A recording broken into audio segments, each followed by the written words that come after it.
Good afternoon. I'm Michelle Weatherly, Director of Retention and Expansion at Prince William County Economic Development. I want to thank you for joining us today as we explore supply chain management strategies in the COVID era. This webinar is brought to you by the collaboration of Northern Virginia Economic Development Alliance, 10 jurisdictions that have aligned to promote Northern Virginia.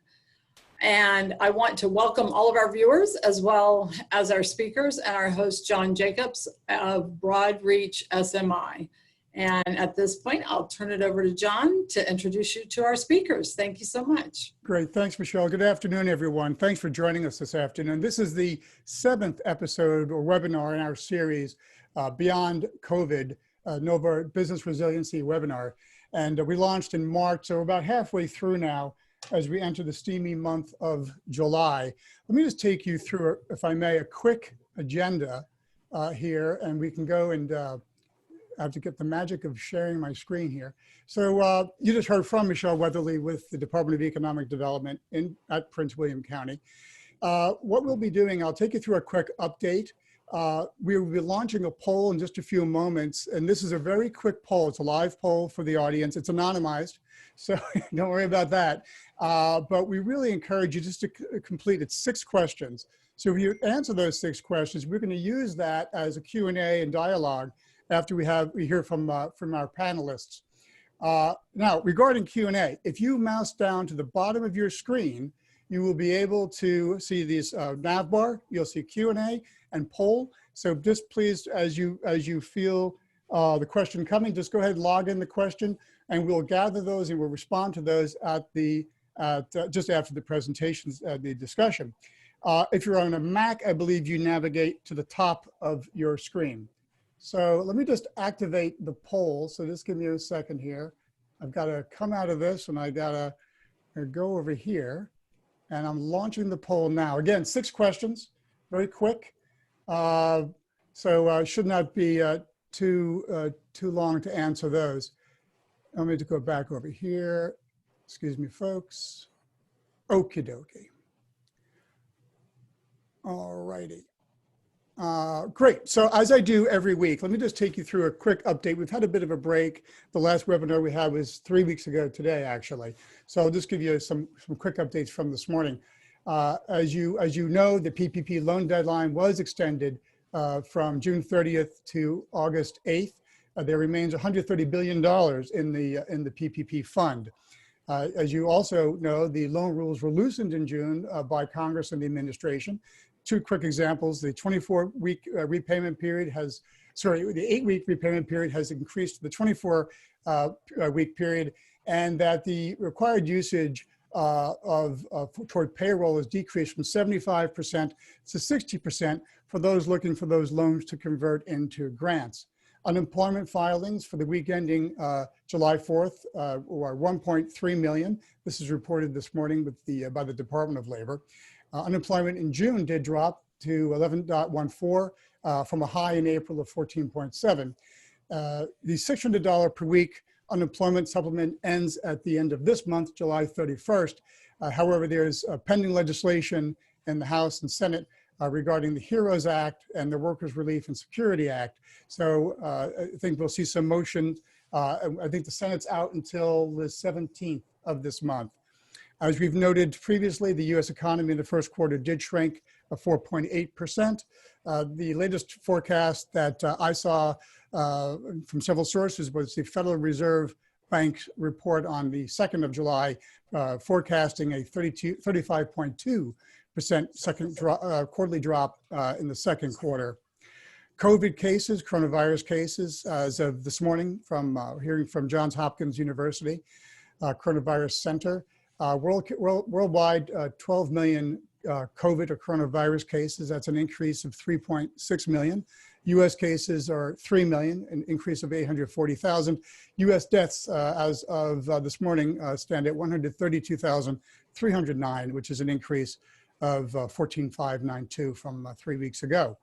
That said, the Consumer Confidence Index, which is reported through the Conference Board up in New York, rose yet again in June and in May as well. So a bit of a trend upwards on on the confidence by consumers.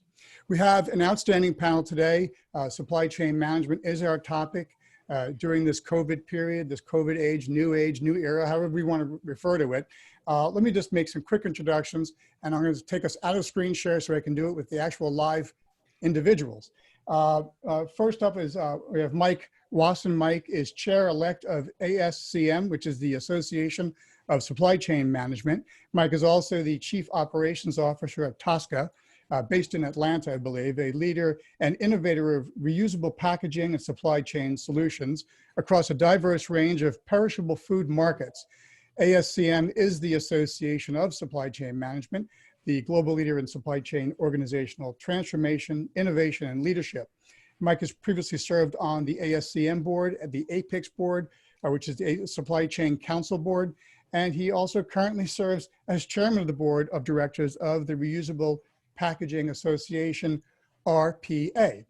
Tim Brightbill is a partner with Wiley Ryan, one of the most prestigious and largest law firms in Washington, D.C. Wiley Ryan handles complex regulatory, litigation, and transactional matters for their clients. Tim specifically works with clients regarding all aspects of international trade law and policy, including import trade remedies, global trade policy and trade negotiations, renewable energy, climate change, digital trade, international telecommunications, and customs enforcement matters.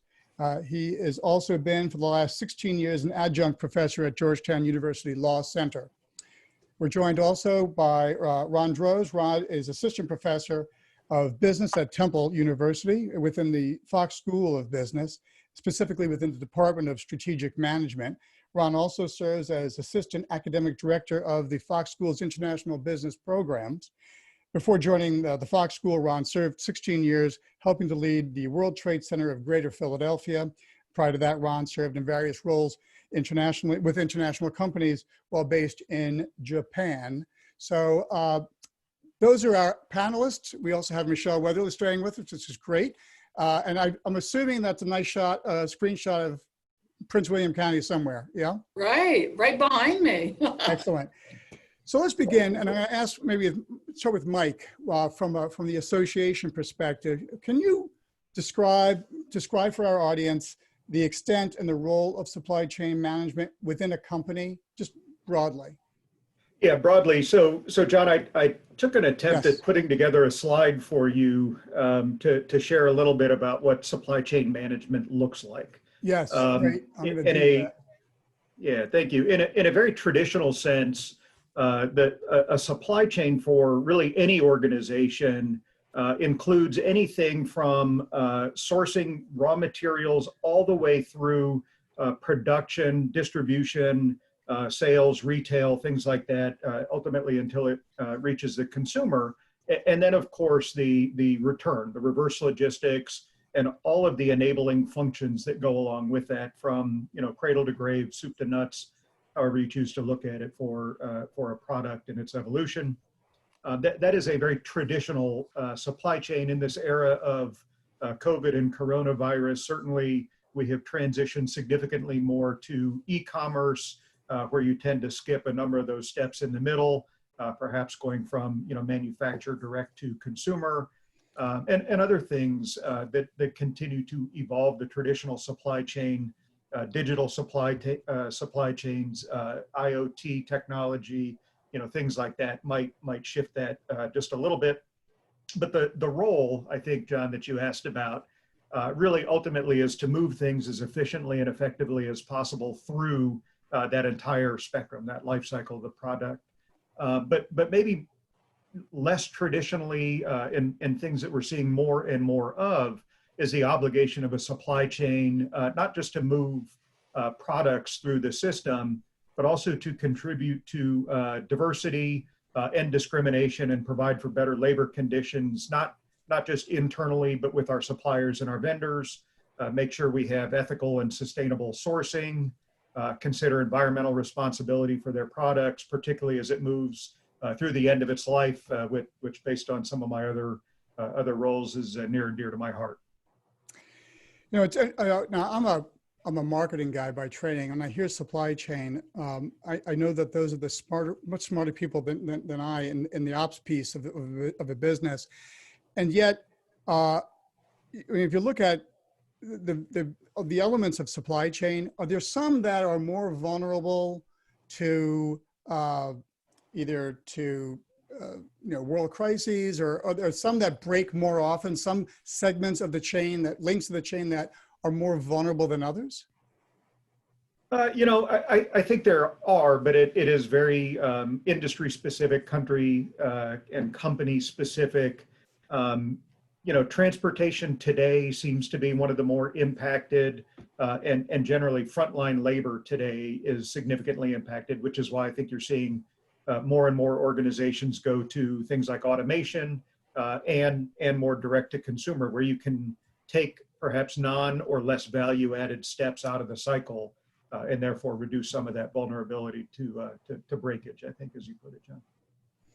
And one other quick one, it occurs to me, if I am a CEO or a senior manager, if I'm a senior executive of a firm and I'm not directly related to supply chain, are there metrics or are there ways of reporting, top-lining reporting of the status of a supply chain? Do companies create their own metrics, or is there an understood one that the association perhaps uses? Yeah, so I would maybe answer that a couple different ways. So within supply chain, there are any number of roles that traditionally support that. It includes things like operations, warehousing, manufacturing, production, distribution, transportation, logistics, procurement, sourcing, inventory management, right? All of those fall within the spectrum of supply chain. And then, of course, you have every level in the hierarchy within those. So each one has different metrics that they would be working to support. Things like cost of goods, working capital, much of the variable cost, variable labor cost, production cost, raw materials, fixed cost like brick and mortar, rent, forklifts. All of those things are parts of supply chain. And again, depending on how manufacturing intent or raw material intensive an organization might be, they might pick and choose different metrics, different KPIs and KBIs that align the best with their business. This the theme of this entire series relates to COVID-19 coronavirus. And can you just give us or speak to, from your seat, what the impact has been of the coronavirus pandemic on supply chains, both globally and domestically? Yeah, boy, that's a big question, right? Yeah. I would say everybody has been affected by this in some form or fashion. Resilient supply chain organizations not impacted nearly as badly as others. And what I mean by resilient is organizations that were able to see this coming, organizations that have better business continuity plans, things like that. There's no question, though, regardless of the economy that you live and work in and the product or services that your company might deliver, things like paper products, food production, personal protective equipment, things like that, nobody could have predicted the impact that we have seen thus far. There are different packaging types, different standards, maybe different regulations, things like that impact those things as you shift the traditional economy that we all knew before to the new coronavirus economy, where people aren't going out to restaurants anymore. They're now consuming meals at home, and that production cycle for a steak or eggs or salads or things like that is very different in a commercial supply chain versus a retail supply chain, right? So the impact has been very different depending on what type of an organization you're in. Again, the circular business model where we're looking to zero net waste companies has been impacted very differently as well, because in that traditional supply chain, it becomes more and more challenging to bring products back with concerns about the spread of the disease and things like that. You made, when we were talked earlier, I guess it was last week when we first spoke, there's an interesting distinction you made between resilience and contingency. Do you recall that point? Yeah, I do. 'Cause I mixed them up. So if you could help us. Yeah, no problem, and I will do my best. Traditionally, a resilient supply chain is an organization that operates, I would say, leaner in the first place. They have really good internal process control. They manage their manage their working capital at a lower level. Lower days of sales on hands, better postponement of production, a better variable cost structure. They have made traditionally more investment in I call it sort of the early warning devices. They monitor weather and geopolitical impact and diseases, and the risk assessment using predictive analytics and artificial intelligence to allow them to respond much more quickly to impacts in their supply chain or disruptions. They also tend to be better learning organizations, meaning when they have a small disruption, that occurs somewhere in the supply chain, they apply those learnings and build out better continuity plans so that the outcome is much more predictable for them. The discussion, John, we had was around contingency plan, Yeah. which is largely kind of a tabletop exercise. Hey, what if this happens? And we have a great white paper on it that says, when something happens, this is what we're going to do. But they don't necessarily have all the infrastructure in place to support that. They get bogged down in some of the internal bureaucracy. And again, like the example we talked about was in the food supply chain, where products that go to a restaurant or in the food service supply chain are very different than what you would go to your local Kroger's or Walmart Supercenter and purchase. Again, packaging is different. In some cases, the USDA regulations for each might be different. The way things get graded are different. And the ability to quickly move from one supply chain to another, a resilient supply chain has already got that all planned out. Somebody with a continuity plan might have it on paper, but hasn't done the exercises to make sure that they have the infrastructure to support it. You made the point, I think, about multi-sourcing or having primary, secondary, tertiary vendor supply relationships, so you're not spooling up from zero.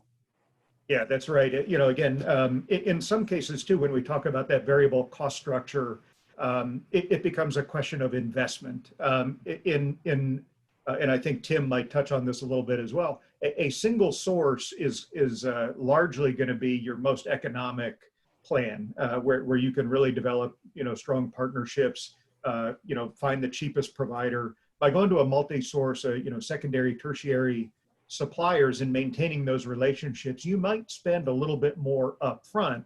And it's in times like this with disruption where you're able to leverage those relationships and shift demand and supply from one to another, that investment really pays off. You might look at it as sort of an insurance policy in your business continuity plan. Kim, let me just sort of segue to you, if I may, for a sec, because this slide, which is I believe the last slide, Mike, you had provided me, so does a nice job of moving toward the question I have for Tim, the initial one, which is about tensions and the complementary elements between a global supply chain and domestic supply chain. And I asked this question from a trade and policy perspective. So maybe Tim, we can get you in this conversation, and I can pull your slides up too. Sure. Thanks, John, and thanks everyone for joining. Sure, I'm not a supply chain person. I'm a trade lawyer. I think the whole point of trade law and trade policy since World War II, by and large, has been to encourage international trade and globalization and reduction of trade barriers. But there are enormous challenges in trying to build and maintain global supply chains, as well as an ongoing debate about whether we've gone too far in the pursuit of globalization. And I think Mike made some great points about some of the challenges. If you choose to maintain a domestic supply chain, to overgeneralize a bit, it's generally going to be higher cost. It's going to be more regulated. There is more risk to it, political and otherwise, they're more predictable and there's less risk in terms of politics. If you have, the more global your supply chain is, you may be able to achieve lower costs. It may be less regulated, but there may be more risk, political risk and otherwise. And that global supply chain is less predictable for all the reasons that Mike laid out. So I think what we see is that COVID-19 has put a new and urgent focus on these supply chains and the concepts you were talking about: redundancy, flexibility, and to some extent now lack of dependence on foreign supply, especially China and Asia, for particular goods and services. I highlighted a few on this slide where there's a concern about US reliance for critical products and inputs on some of these products, such as pharmaceuticals, PPE, telecom, rare earth minerals, and things like that. So, and that's why you're seeing a lot of political activity on this front, as well as companies scrambling to ensure that they have supply chains that are best for what they're going to need in this kind of an environment. And is there, just Tim, is there the assumed trade-off right there that if it's going to be, if one is going to retool their supply chain, either going to existing domestic producers, creating new relationships perhaps with them rather than those overseas, is it just the assumption that it's going to be higher cost and more regulated environment? Or I guess I'm trying to look at if this industry list you have here, if I'm a consumer, and I am, should I just expect pharmaceuticals to be more expensive if they're produced in the United States than overseas? Or is that too simplistic? I think that's an overgeneralization. I think we have world-class companies in the pharmaceutical industry that produce here as well as overseas. I think so. It really depends, as you were discussing earlier, on the industry and on the companies involved.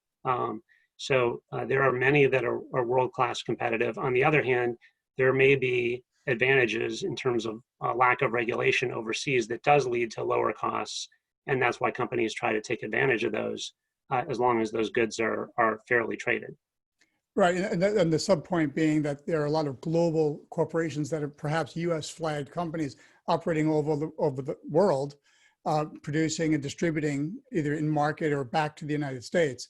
So it's not just necessarily a new relationship with a new company, it could just be a different channel to market.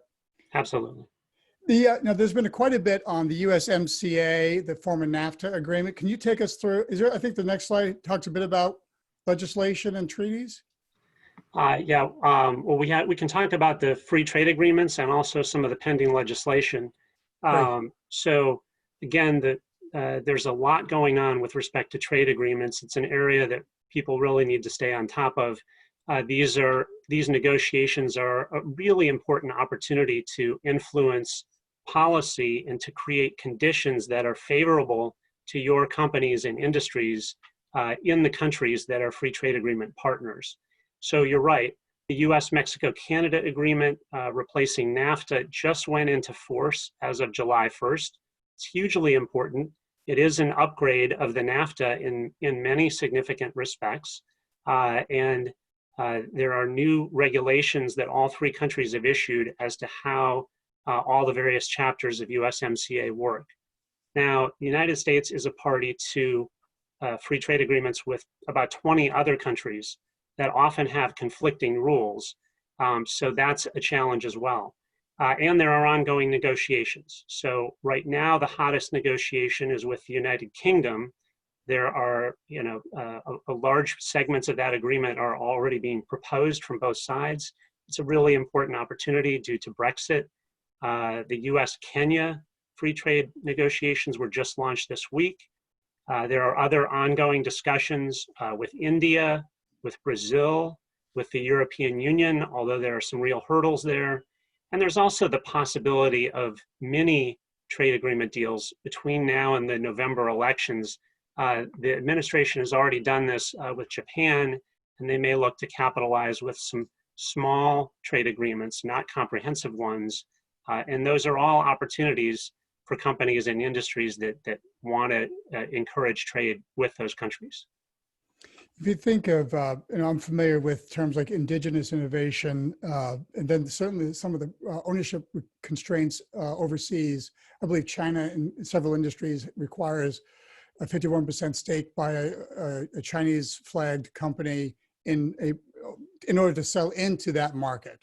But also, I recall this escrowing of patents, and I think India had this maybe a couple, 3 years ago, a requirement. It was in the works. I don't know if it ever went through, that foreign companies needed to put their patents in an escrow account, essentially, so that there could be further indigenous innovation. Is that still a really dicey part of international trade? All of these are very important areas and issues that you flagged, particularly with China and other countries. And I'll give another one out there. Cyber hacking is a threat, whether your supply chain is entirely domestic or international. Joint ventures are a challenge. They can often have burdensome requirements. Again, in China, you may be required to enter a joint venture where you surrender your intellectual property after a number of years in that venture. There are digital trade requirements that are important, and there may be data localization requirements. There may be restrictions on the type of entity you can set up, the ability to shift products out of country, manufacturing requirements, even on the types of business opportunities or activities that you can engage in. And other countries are increasingly imposing trade barriers, and they're less concerned about those trade barriers due to COVID. They're more willing to put those in place. So now there are US government agencies that can help in removing those through the US Trade Representative and the Commerce Department and others. So I did want to also, you put up the slide about what is COVID resulting in, and there are huge numbers of legislative proposals out there, pending legislation that would impact these global supply chains in the coming months. So here you see different types of legislative proposals, and this is just a snapshot. There are everything from government grants to local content requirements that would require domestic content in these products. Tax cuts and incentives are always a popular way of stimulating domestic production activity, or to encourage reshoring. Specifically, some industries have been specifically favored, such as a recent proposal for the semiconductor industry called the CHIPS Act. So there are literally every week there are new proposals for how to reshore, how to encourage greater domestic production, or how to discourage supply chains in one way or another. Another phrase, when you mention reshoring, I think of nearshoring, right, which is a geographic distinction. It's Latin America, Canada, and just playing on the proximity of distance, I assume, and perhaps also because of the role of the I keep saying the new NAFTA, the USMCA. I'll eventually start saying USMCA, but there's that phenomenon as well. And reshoring is it as simple as it's? I mean, is the definition as simple as it sounds? I certainly know the mechanisms, but is it nothing more than increasing production within the United States and sourcing from the United States? Well, it can be that. It can be something more aggressive too. I mean, if you take a look at the next slide too, we've got some of those materials up. And I'll talk about the trade laws in just a minute. But we've had in the telecom space efforts to specifically single out companies controlled by China and to mandate that they not be used in the telecom infrastructure. So reshoring can be encouraging US, it can be discouraging or even outright prohibiting what's going on overseas for a variety of reasons. So it can be, and we've seen more aggressive proposals recently.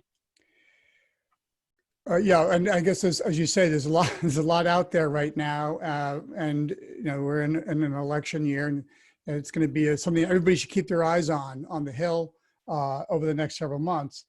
We have also Ron. I'm going to just take us out of this share mode, folks. Hang on a second. That way, and Ron, a question for you is, you think about COVID, coronavirus impacts international from a business perspective.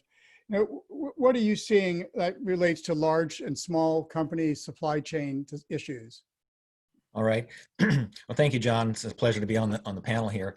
I would start by saying, first off, that international business and supply chain have been totally integrated. You can't have one without the other. They have to work together for the good of the movement of goods to consumers from the place of manufacture. So they're so intrinsically linked that you can't get away from it regardless. So even before COVID-19 happened, there were a lot of issues, and it's just really amazing the infrastructure that is there for global shipments and global trade, and to see it all in action normally boggles the mind. All right, there are so many containers being shipped all over the world, so many pallets in those containers, breaking it down into smaller pieces that actually get to the store that you're going to. Okay, so they're very complex, and even before COVID-19, there was there were chances for many things to happen and go wrong within the supply chain model. But overall, it's pretty efficient, and it works well in most cases. So what's happening now is, big and small companies are all affected by what's going on with the changes here in supply chain and with COVID. I was talking to some of different industry people that I'd work with, and some of the main things that we're seeing now for effects of COVID, looking back, in a lot of it kind of relates to a couple of different things: timing, availability, and price. So if you look back at the timing, issues started to happen once COVID really began in January here in the United States. So we weren't really seeing much effect on the supply chain at that point. Mm-hmm. But over time, as China began to shut down, have to shut down their factories, have to shut down their operations, have to close whole cities and country. So you started to see more issues happen then. And then it kind of lagged to affecting companies and businesses here. So that's part of it. And if you look at that timing perspective, India actually followed later. So India right now is in much more of a shutdown mode than China, as China's come back. So we're seeing a lot more effect of supply chain issues related to India right now. Mm-hmm. So, and the supply chain actually works both ways, both for the import, but also for the export. So some of my contacts in the industry were saying too that for U.S. companies, as they're trying to move product abroad, they're having a lot of issues because there's not the availability of containers or freight so much. And in certain areas, they're not allowed. So for example, certain areas, flights for air freight are not able to go through. So if they're trying to get product into Okinawa, for example, a lot of it's going to Japan first, and then where it used to be flown over is now being shipped over. So you have that extra step of moving things onto ships and then getting it to the final destination. So you're seeing quite a bit of effect of that. I think what happens also in your local supply chain, you start to see issues too with the opening and closing of the economy. So if you think about it, as restaurants prepared to get ready to have openings, they had to order a lot more food. And actually over the last 3 to 4 weeks, there's been a pretty steep increase in cheese. So as restaurants use a lot of cheese, we've seen that's been in the market and in the industry right now as a rise in prices. So even those local things in the supply chain have had an impact here. So that can relate to very small restaurants and suppliers for them. But if you look at large companies, they've probably been able to weather the storm a little bit better because they've got larger networks, they've got supply that they can get from different places around the world, and they've also have specific managers that handle that day in and day out. So they're probably better prepared for these types of issues. But no one's really prepared for a crisis like we have right now with COVID and so many things shutting down. Yeah, and of course, Mike, his day job is about perishable supply chain. So I'm sure you're living and breathing that every day. So, very recently, we're hearing about in the news some now new challenges with PPE access as the coronavirus begins to kick in the Midwest and out west and in the Southeast. I think when we chatted, you had a couple of like live examples of PPE supply chain matters. Could you just take us through that briefly? Sure. I'll cover different things. I didn't put slides together, but I'll go off notes related to that. I have So, a pen. all right. So go ahead. All right. So as you know, what's happened with COVID has been such a crisis that's come on so quickly that in total, no one was prepared for it. So in the whole supply chain. And what you've seen is a lack of coordination here in the United States on a national scale Mhm. that goes down to the state level and continues down to the city level as well. So you see um, companies and cities and states actually trying to source their own PPE, and they've had a lot of difficulty with that. So many of the states, as you see in the news, have been forced to kind of bid against each other. So as this bidding has gone on, it's raised the prices for each state. So New York was bidding against New Jersey. New Jersey was bidding against a quote that came from California for the same product. So that's been part of the issues that have been going on. And further to it with PPE, for example, it's something that you just can't jump into as many entrepreneurs would jump into other products, bringing product from Asia, for example. So when it was, for example, just a funny example is Tamaguchi, which was years ago was the Japanese, it was a Japanese egg. That's the little doll where you can't let it die. Yeah. So you had to take care of it. Mine died all the time. Yeah. So that was a long time ago. But that was pretty easy because anybody could kind of get into that and be able to jump, any entrepreneur could jump in, and if they had some sourcing and supply that they were working on, they could do that. With everything related to the medical field, you have many more rules and regulations that are with it. So you have to get certain types of FDA approvals. You have to make sure the quality is there for the product. You have to be sure that because of the certain standards, the products have to make sure that they work correctly, whether it's masks or ventilators. So much of that has to really work together, and there's not anyone can just jump into that market.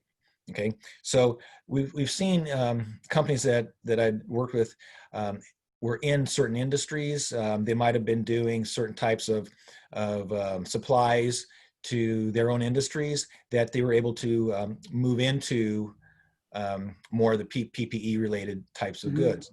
But still, for them, it's a challenge.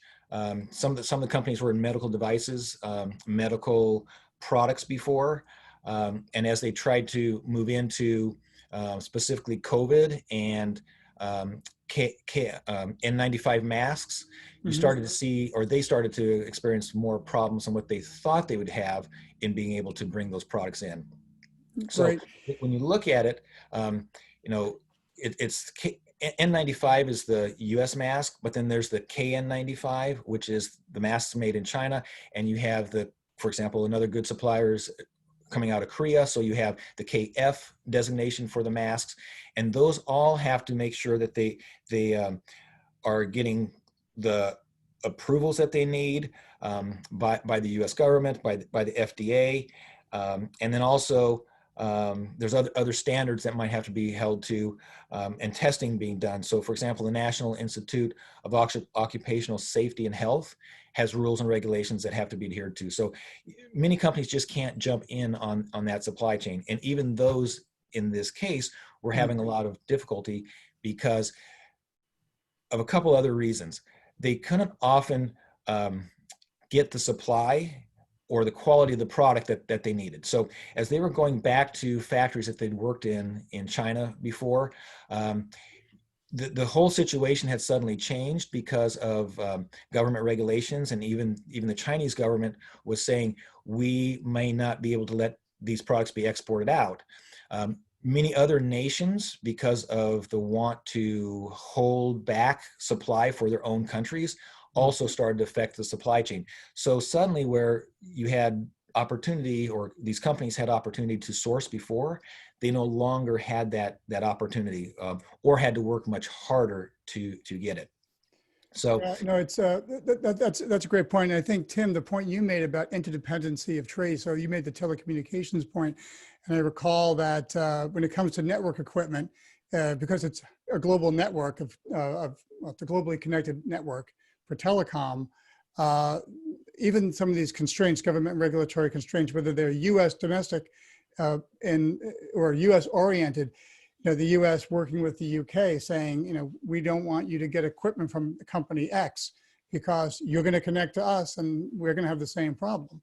So I think Ron, as you say, the intricacies of not only the supply chain, but of the technologies themselves, and then you add on top of that the burgeoning demand given the COVID experience. It's pretty daunting. Let me just ask the audience. So we have a survey a poll. I'm going to close it in about 2 minutes. So if you have not had the opportunity to take the poll, it's 6 questions, very simple questions. Go ahead and do that, because we're going to talk about that in about 1.5 minutes, 2 minutes. So I think, what I find fascinating is, I think, Tim, you made a point about a Virginia-based company being awarded a research grant. Is that right? Sure, yes. There have been a variety of those situations. So if you go back to slide 11, there was a particular award of $350 million for a Virginia startup that'll produce generic drugs and ingredients. And that was hailed by the administration in May as a landmark in sort of the efforts to return manufacturing to the United States. So that's just one form of encouragement. The other, we've seen Senator Rubio has been very active on this front, calling for sort of a 21st century industrial policy, and has introduced bills on that subject. We've seen other proposals on the reshoring of telecom capability, as you mentioned, new investments in raw materials and rare earths, and a variety of industries like that. So we're really seeing across the board so many different efforts legislatively. It's also a bipartisan effort. The Biden campaign, you may have seen, released its own reshoring and Buy America plan earlier this week because they want to be seen as strong on this issue as well. Great. Of course, this is the Northern Virginia Economic Development Alliance Business Resiliency webinar series. And I'm just curious, in what county does that company lie? Do you know which company it is? Or is it? I don't have it here. I'll have to find out. So Michelle, I can look. I'll check while we're doing the poll. Awesome, great, because that's a Virginia thing. So we had the poll results. I just closed it. Thank you. I'm going to share results, and I think that's what I'm doing. Although I'm just one person looking at a screen. So, can folks see the results? yes. You do? Okay, awesome. So I'll read through them anyway, but I'll ask the panelists to jump in. Michelle, you as well. The first question was, what most concerns you about your supply chain? Overwhelming answer, reliability of delivery, 42%. And then second biggest answer, single sourcing. So reliability of delivery. I'll just rattle these through. What percentage of your supply chain originates outside the United States? Real blend here. The biggest answer, 32%, responding less than 30% of your existing supply chains originate outside the United States. And I use the word originate deliberately because whether it's rare earth metals, crops, soy, I don't know what, I'm not in the food area, so I don't know what's out there, but so that's interesting, less than 30%. The third question, how much has your supply chain been negatively impacted by the current economic downturn or coronavirus pandemic? And the answer is somewhat. And perhaps, Mike, is that the result of just a full supply chain maybe becoming depleted in certain sectors? Or it moves at various rates, doesn't it? Yeah, it does. It may be a function of the folks answering the questions as well, right? Depending on the industry that you reside in, Yes, or of course. your scope and scale of your particular role, right? Certainly, some industries are hugely impacted, and I think maybe the most interesting in that first question about reliable delivery, predictable delivery is largely a function of, I think, two things. One being just labor. People have been so significantly impacted here in the U.S., where we're quarantining and sheltering in place and locking down and things like that, and some companies have been so significantly impacted that they're not able to run, right? They're not able to produce, which is where the secondary supplier stuff comes into play. But that also impacts trucking and so on, and then all of the supply chain gets out of position. Right. We talked about containers. Think about just in the normal course of business, how many containers are on the water moving back and forth between, here in China, the port of Long Beach or somewhere in California. When that stops, all of those have to go somewhere. They're not just idling at sea waiting to go pick something up. It takes a while when things start back up again to reposition equipment, and all of that takes the people. And if people are still negatively impacted, and I think one of the things we saw and continue to see is some of the stimulus packages that were in place in some cases might have been more attractive for people to stay home and draw a stimulus check rather than returning to work and getting the supply chain back moving again. Which creates some challenges, right? One thing that I saw or spoke with one of my colleagues about was that the supply chain actually was able to work, or they got supply of certain products from China all the way through to the United States. It was delayed. They got it finally to their warehouse. And then here in the United States, there were so many people sick in the warehouse, they couldn't ship it out of the warehouse. So the product got here, but then was not able to be moved forward from there. So you don't know where in that supply chain things might break, and you've got to be careful all the way through, because the weakest link will disrupt the whole thing. And I'm struck, Michelle, your county, I believe, I'm pulling a stat out of my head somewhere here from a while back, but Prince William County, Virginia, has a lot of distribution hubs. And I believe you reach, golly, do you reach all the way over toward the airport where they have additional facilities for distribution and storage?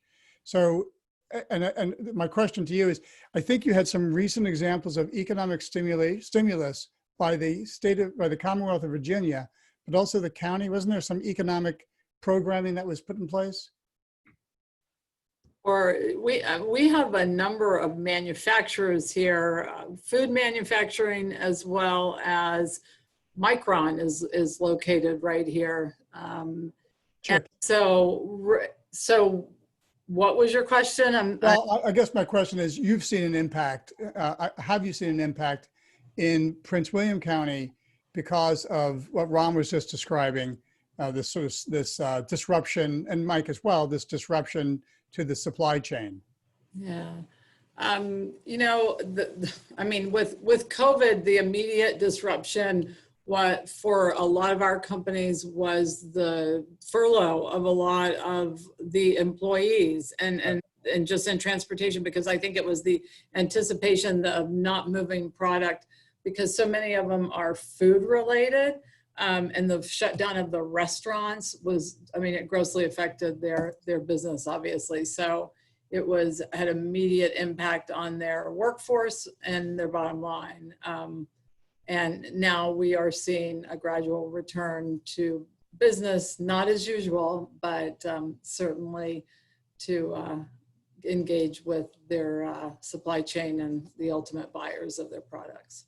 Sure. And I would add, John, right, one of the challenges I think that a lot of companies have seen, and you've seen it in all the national news of companies offering incremental incentive pay to keep folks coming to work, Mm. And the challenge that creates is you might be encouraging people to come to work when they are potentially sick, and they can, then contaminate their coworkers, right? So there is a very delicate balance there between, incenting people to come to work and then encouraging and enabling them to stay home when they're not healthy and potentially, could bring the virus into a company or a warehouse or a distribution center.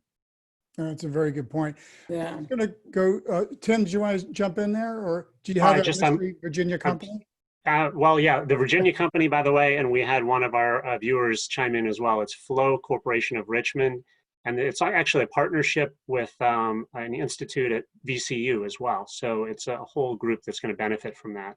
But there's real opportunity there.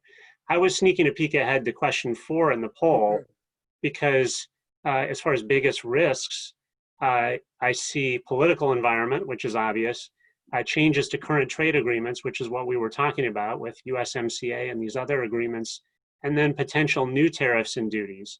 That could include the Trump trade war tariffs against China. It could also include, there are trade cases that US industries bring when they're injured by imports. And sometimes companies get caught, they think they have a great global supply chain, and then a US industry will challenge that if there are unfair government subsidies or dumping or things going on. So a lot of times, I work with the solar industry. The US industry put tariffs on solar panels from China and then later on most of the world because of subsidies and harm that they were experiencing. So I think the poll is really interesting and flags why these issues are so important. No, I agree. And I'll just rattle off, because we're kind of sort of approaching a time limit here. I just want to move and get through the poll and maybe to some of these questions. Number 5 of 6 is, which do you feel are the biggest risks to sourcing supplies domestically? So number 4 was internationally, 5 is domestically. And resounding answer is costs of production. Not surprising. I guess it again depends on the industry. There's labor elements there. Certainly, I would assume the shipping expenses are significantly reduced, although I don't know that to be a fact. Actually, it's a question for Mike. Is the assumption that that transporting domestically is less expensive than transporting internationally? Well, it probably is an assumption. Yeah. Yeah, but yeah, look, if you're shipping from Europe to California, sure, because you have an ocean leg and then a land leg, right? But if you're shipping from Europe to Savannah, Georgia, that's probably no more expensive than it is shipping from Savannah, Georgia to Long Beach, California, on the ground. But what's interesting to me too is we talked earlier about the ethical and sustainable supply chains, right? And fair labor and things along those lines. If we have better transparency in our supply chains and understand how and where materials and goods are sourced, I think it actually neutralizes some of that cost of production impact by bringing it back to the United States, right? If we were to expect our products to be produced with the same fair labor laws and the same quality of life and the same standards and the same regulations and things like that as they're produced in other parts of the world, as we do here in the US, I think you would see some of that cost significantly shift. And also, the more we invest in US-based production, the more efficient we can become and try and neutralize some of that cost as well. That's a great point. Of course, the assumption there is that we are implementing the expectation, or somehow putting a metric or a monetary amount against it in order to get to a new calculus. But that's a great point. Question 6, our last question, is, are you considering a significant change to your suppliers over the next 6 to 12 months? A resounding not so much is the answer, because I can imagine the headache involved there. But is that, to anybody here, is the response of no to question number 6, is there something coming down the pipeline, as it were, that we should be aware of, or is there something particularly we should be much more cognizant of or sensitive to over the next 6 to 12 months? Tim, you mentioned a bunch of things regarding pending legislation, tariff actions by the administration, retaliatory behavior overseas, most likely, should that take place any further. But is there something the audience should they be disabused of their no answer here for the next 6 to 12 months? Well, I can start and then leave it to the experts, but I think companies are going to have to be on their toes because there have been so many proposals and so many ideas for how to reshore. We just don't know which ones will take hold or be enacted or be pursued by this administration or a future administration. So I think companies, we're in the midst of a pandemic. I understand why people would not want to change suppliers in that kind of a situation, but they may be forced to by these other events or by a more aggressive trade policy and industrial policy here in the United States. I would add, boy, within the next 6 months, two things are going to happen. We're going to have an election, which I think a couple of us have touched on, and there is no telling what that might bring to Tim's point of tariffs and the geopolitical climate. But also, I think we don't know yet. Nobody is sure if we're still in wave 1 or we have already transitioned into wave 2 of coronavirus. And not any real good sense of what that might look like as we get out of the summer and into the more traditional flu season, right? So I think if your answer is no, you're not considering making changes to your suppliers, you probably ought to be considering the resiliency aspect.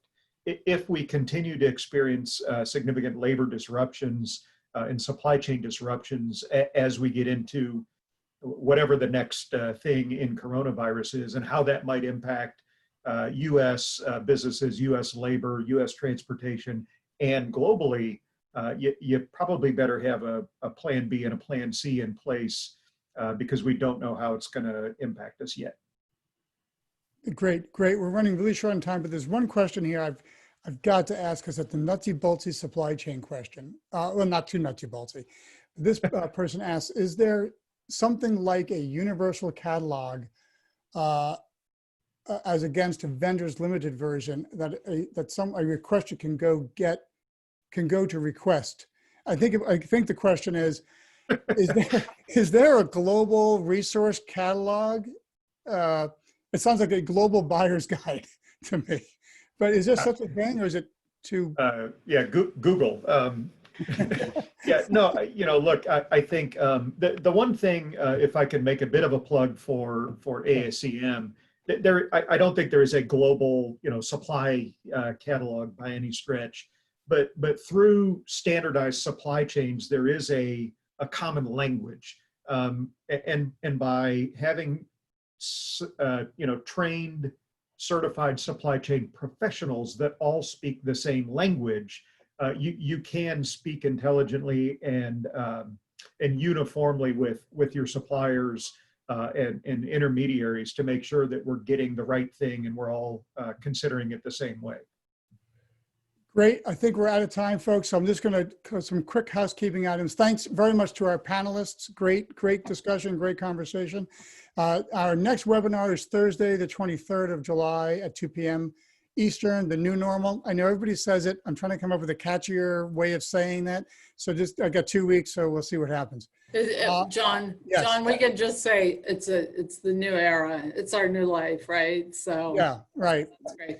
I'd like to thank Tim, Mike, and Ron so very much for coming on board and being part of this webinar and talking about the supply chain.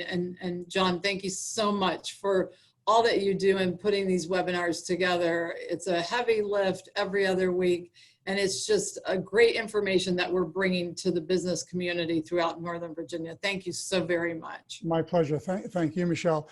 And Michelle, I'm going to remind you said that. Then the compendium of previous webinars can be found at the novaeda.org website under events, and you can find these. And then I endeavored to get all the presentations up. It's my fault. I'll get them up, particularly these today, but also when they have hyperlinks. And Tim, I saw you had some links in yours, which is fantastic as a resource. So I'll follow through with the the good folks in Virginia. Thank you all very much. Have a good afternoon. Take care. Thank you, John. Appreciate it. Thank you.